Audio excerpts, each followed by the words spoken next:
She changed my 16-year-old's Instagram bio to Sugar Princess and used my credit card to buy her nightclub dresses. When I confronted her, she smirked and said, "You don't understand how a real woman networks."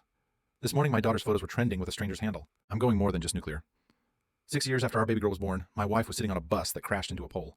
And because of where she was seated, she was the only one that died, and I always swore to myself that I wouldn't date again until Aria was older. I knew I had to be the one that would hear about her first period, her first real crush, and her first heartbreak.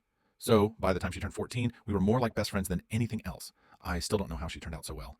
I never had to tell her to do anything more than once, and she was grateful for everything she had. Honestly, sometimes it felt like she was my role model. It was around this time that I met Veronica. She was the type of woman to laugh at your joke when the rest of the room was silent.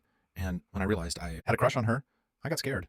I didn't want to confuse Aria in case it didn't work out, but I knew I couldn't be single forever, so I decided to just take things slow and very private. We went on one date a week, and she already knew about Aria because of the photo frame I kept in my office. And on our 1-year anniversary, I finally told Aria about it. "No effing shot, Dad. You're really terrible at hiding things from me," she said.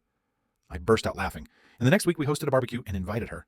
I had no idea how bad things were about to get because they hit it off immediately. Veronica complimented Aria's vintage band t-shirt, and suddenly they were deep in conversation about music I'd never heard of. It felt easy, natural, like maybe I could actually do this. And on our 2-year anniversary, the month was filled with cardboard boxes and moving vans because Veronica moved in with us. The first week was amazing. Aria had someone to complain about period cramps with, and I could hear them laughing all night. But one Friday, everything changed. I came home from work to find Aria in her room with the door locked, music blasting. Usually she listened to the Arctic Monkeys or Tame Impala, but suddenly that had been replaced by Nicki Minaj and Cardi B. When she finally came down for dinner, I barely recognized her. My sweet Aria had her face caked in heavy makeup, dark, smoky eyes, bright red lips, foundation so thick it looked like a mask. She was wearing a dress so short she couldn't even sit down properly. "What's with the new look?" I asked, trying to keep my tone light. She just shrugged and kept eating. Veronica and I exchanged glances, but didn't push it. Teenagers experiment, right? Except things only got worse from there. Aria was getting dress coded at school every day, and one day I caught a package in the post from Victoria's Secret and saw that she had spent $300, all her saved up birthday money, on red undergarments. Then came the boys. First, it was Jake from her math class, then Tyler from the debate team.